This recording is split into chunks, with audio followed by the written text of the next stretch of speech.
sekarang kita coba analisa matan hadisnya. Ma yukhadu minal hadisi. Pesan dan kesimpulan apa yang bisa kita ambil dari hadis fil bahri huwa tahuru ma'uhul hillu maitatuhu itu. Yang pertama, anna ma'al bahri tahirun wa mutahhirun. Bahwasanya air lautan itu suci dan mensucikan. Jadi kalau bapak-bapak lagi ngusup di tengah laut, pas lagi ngusup di perahu pengen buang air besar. Pertanyaannya bagaimana omehnya? Ya tinggal omeh jadinya. Boleh menggunakan air laut? Boleh. Sah. Karena air laut itu tahirun wa mutahhirun. Contoh itu, tapi bayang-bayang Bu. Yang kedua, anna jami'a hayawanatil bahri ae mala ya'isu illa bil bahri halalun. Bahwa semua binatang laut, maksudnya adalah binatang yang tidak bisa hidup kecuali di laut, semuanya halalun, adalah binatang yang halal dimakan. Jadi putri duyung halal Pak? Bilih bapak penaksaran putri duyung. Bapak Eko pada di pangku, mangga halal. Nukat dulu. Annal muktiya ida su'ila an syai'in. Sinnya pakai titik 3. An syai'in. Annal muftiya, bahwasanya seorang mufti. Mufti itu seseorang yang biasa dimintai fatwa. Ustaz, ajengan, kiai, bahasa orang nama. Ida su'ila, jika dia ditanya an syai'in, tentang sesuatu. Wa alima, dan si mufti itu tahu analisa ilihajatan ila zikri ma yattasilu bi mas'alatihi.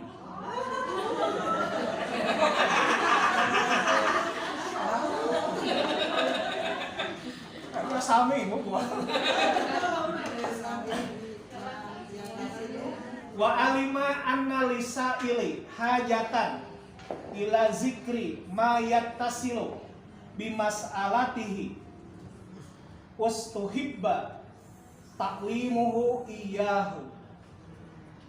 Ustuhibba ta'limuhu iyyahu li'anna ziyadata fil jawabi biqaulihi al-hillu maitatuhu litamimil faidati wahya ziyadatun tanfa'u li ahli soidi wa ka'anna sa'ila minhum wa hada min mahasinil fatwa. Ke atas Bu? Kira kamu disederhanakannya. Seseorang yang biasa memberi fatwa, kiai, ajangan, dan sejenisnya, jika beliau ditanya oleh seseorang tentang sebuah permasalahan, ditanyanya A, tapi si mufti ini tahu sebetulnya bukan hanya A masalahnya itu, ada B, ada C, dan seterusnya. Cuman yang bertanya hanya bertanya tentang A saja, padahal bertanya A saja itu tidak akan menuntaskan persoalan dia. Maka meskipun tidak ditanyakan, si mufti boleh menjawab sesuatu yang tidak ditanyakan oleh dia. Pertanyaannya 1, jawabannya 5, itu boleh. Kalau kira-kira dengan jawaban yang lebih banyak dari pertanyaan itu akan memberikan solusi dari masalah yang dihadapi oleh orang itu. Itulah yang dilakukan oleh Rasulullah. Kan sahabat cuma nanya, ya Rasulullah, kami itu berlayar. Ketika berlayar, air tawarnya sedikit. Kalau kami berwudu, kami kehausan, bolehkah kami berwudu menggunakan air laut? Sakitu patarosan nama. Harusnya jawabannya boleh. Tapi kenapa Rasulullah tidak menjawab begitu? Rasulullah mengatakan air laut itu halal, suci airnya dan halal bangkai. Apakah bangkai laut ditanyakan? Tidak. Tapi kenapa kok Rasulullah dijelaskan? Karena orang yang berlayar di tengah lautan pasti akan membutuhkan bangkai laut. Dan ini bisa menjadi bagian dari kehidupan sehari-hari kita. Itulah salah satu bentuk memberi fatwa yang terbaik. Ada seorang guru ditanya oleh orang tua muridnya, "Bapak, pun anak teh gadis 17 tahun kelas 2 mualimin. Pan bapak oge uninga, pun anak teh centil, padahal maaf di kapungkur. Lampung teh centil. Takut anak mencentil teh namanya oge kelas 11 mualimin, tapi tos gaduh ka bogoh, ka mana-mana dibonceng. Abdi teh sareng ramana palaur, kumaha lamun dinikahkeun sing kinten-kinten pamanang bapak minangka guru na kumaha. Sing kira-kira jawaban guru apa? Kawinkeun.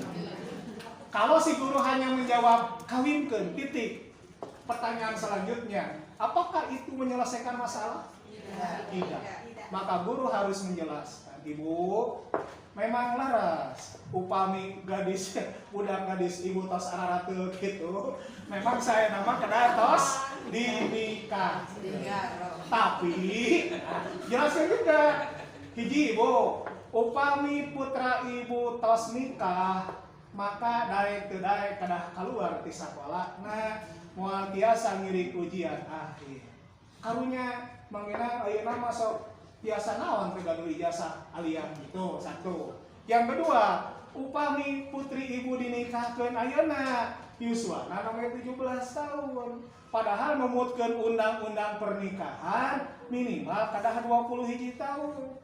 Upami ibu nikahkeun budak anu 17 tahun, siap di penjara. Kadahna. Jadi kadahna diterangkeun dugi kadinya. Jadi pertanyaannya satu, tapi jawabannya banyak.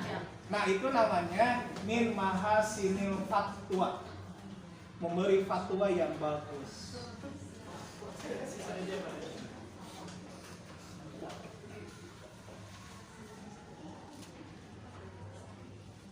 Tapi kade, tong dipraktekkeun dina rumah tangga, wah. Ya, bapak masihan artos balanja ke ibu 2 juta, ku bapak teh ditaros. Mamah kumaha ridho, ku papa dipasihan artos balanja 2 juta.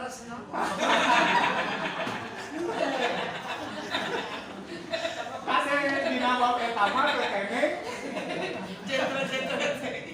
Teu kengeng mahasil fatwa. Ya, teruskan kembali ke jalan yang benar. Poin nomor 4. Qala Asy-Syafi'i, Imam Asy-Syafi'i berkata, hadal hadisu nisfu ilmi thaharati. Hadis di atas itu merupakan setengah ilmu bersuci. Bahkan sebetulnya hadis yang pertama ini nanti akan saling berkaitan dengan hadis kedua dan hadis ketiga dan seterusnya.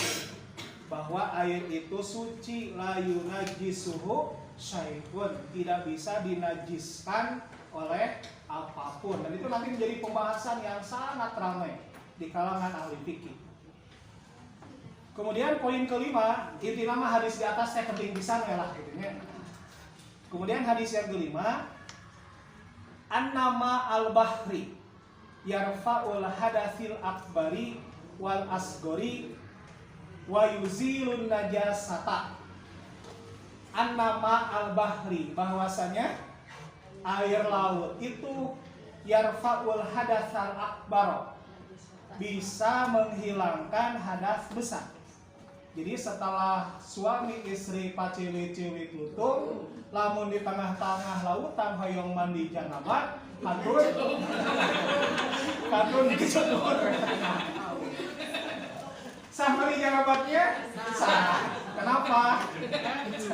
Karena air laut itu bisa menghilangkan hadas besar. Demikian juga wal asgoro, bisa menghilangkan hadas yang kecil, ya.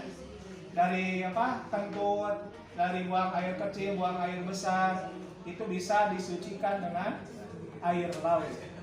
Wayuzilun najasata, dan juga bisa menghilangkan najis. Tadi bisa digunakan untuk menghilangkan najis yang ada di tubuh ketika omeh gitu bahasa Sunda, atau menghilangkan najis yang ada di pakaian, itu bisa menggunakan air laut. Poin yang keenam, annama'a idza taghayyara ta'muhu aw launuhu aw rihuhu. Annal ma'a, bahwasanya air itu idza taghayyara, jika berubah, ta'muhu, rasanya, aw launuhu, atau warnanya, aw rihuhu, atau baunya, bisyai'in, karena dimasuki sesuatu tauhirin yang suci, fahuwa bakin ala tuhuriyatihi, maka air tersebut tetap suci. Jadi aya cai saemer bersih, kabanyur kuci kopi sagelas, robah netarina bersih jika cai aqua, jadi aya hideungan dangkran aya kopi teh. Pertanyaannya, bolehkah air tina ember itu dipakai wudu? Tidak. Boleh. Kenapa yang tidak? Jadi ketika air yang suci, ya, berubah warnanya, tinu bersih jadi rada hideung. Berubah baunya, tinu tidak ada bau apa-apa jadi bau kopi. Berubah warnanya, aya tadi koneng ke kopi-kopian.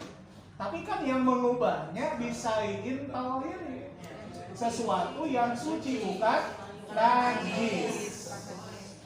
Fahuwa bakin ala tuhuriyatihi, maka air itu tetap dalam kesucian. Jadi kalau yang mengubah air dari suci menjadi tidak suci itu, kalau yang memasukinya adalah najis. Aya cai saember dimasuki lele koneng, berubah. Bisakah dipakai untuk mandi janabah? Tidak bisa. Tahu nih bayang. Pikir, boy.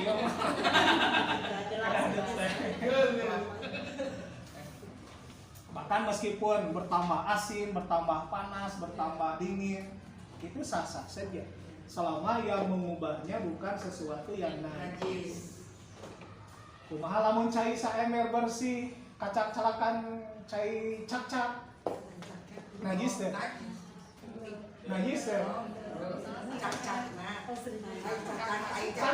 Misalkan aya ember, ya ibu teh nagankeun cai bersih supaya heran.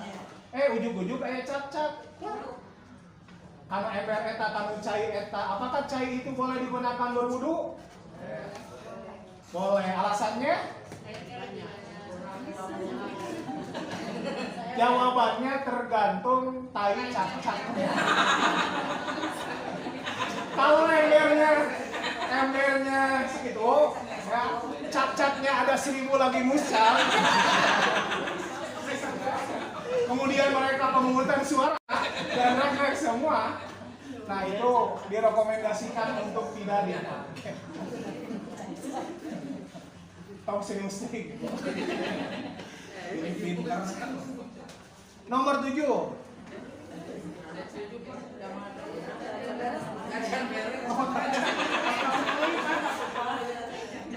Itu sahur pauti kalau lambung anu gaduh sekolah. Nomor seberapa?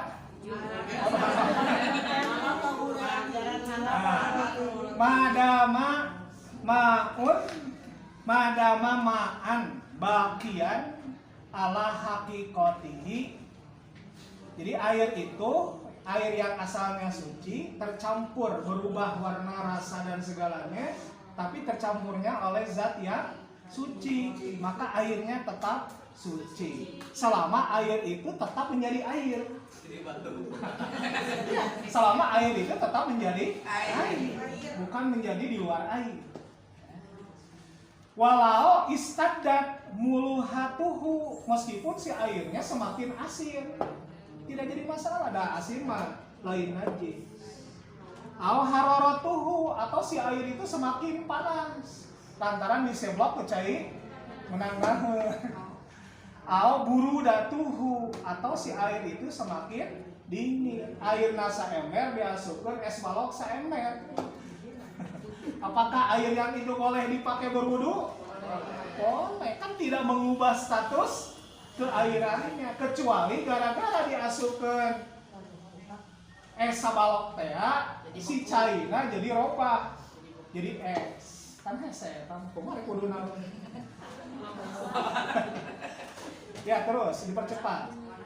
Yang ketujuh, jawazu rukubi al-bahri li ghairi hajjin wa umratin wa jihadin. Jawazu diperbolehkan. Rukubi teh arti awal nama tutumpakan. Rukubil bahri tutumpakan laut. Maksudnya berlayar menjelajahi laut. Nah, pada kanu grab boleh, asal grab laut. Jadi diperbolehkan berlayar menjelajahi lautan li ghairi hajjin, untuk kepentingan selain ibadah haji, wa umratin, selain untuk ibadah umrah, wa jihadin, meskipun bukan untuk berjihad. Jadi kalau kita ke laut, naik perahu, naik kapal, pesiar dan lain-lain hanya untuk selfie-selfian, boleh tidak? Boleh, selama tidak melakukan maksiat di tengah lautan itu. Kemudian ini ada sedikit catatan, khilaful ulama'i, ikhtilaf atau kontroversi, perbedaan pandangan di kalangan ulama. Yang pertama, zahaba al-imamu Abu Hanifah ila ibahati samaki bi jami'i anwa'ihi. Zahaba al-imamu Abu Hanifah, Imam Abu Hanifah berpendapat ila ibahati samaki, diperbolehkannya ikan, bi jami'i anwa'ihi, dengan semua jenis ikan. Jadi nu ngaranna lauk nu aya di laut kabehanana jeung jenis-jenisna halal alias boleh. Wa harrama ma adahu, tetapi Imam Abu Hanifah mengharamkan hewan atau binatang laut selain ikan. Mislu kalbil ma'i, seperti anjing laut. Wahin zirihi, seperti babi laut. Mimma huwa ala surati hayawanil barri, karena bentuknya mirip dengan hewan-hewan daratan yang diharamkan. Jadi kenapa Imam Abu Hanifah mengharamkan gogog laut, mengharamkan babi laut? Karena menurut beliau hewan-hewan tersebut meskipun tinggalnya berdomisili di laut, tetapi mirip hewan-hewan yang diharamkan di daratan. Fa innahu la yahillu indahu. Jadi menurut beliau hewan-hewan itu tidak halal. Nanti kita komentari di akhir. Yang kedua, wa zahaba al-imamu Ahmadu ila ibahati hayawanil bahri kullihi ada adobdoi, wal hayyati, wal watimsah. Timsah teh krokodil.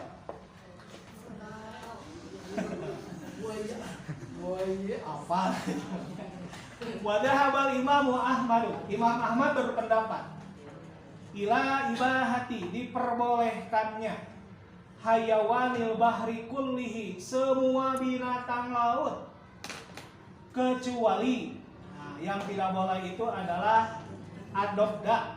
Adobda teh bangkong laut. Aya teh bangkong laut. Wal hayyah, ular laut. Watimsahi, dan buaya.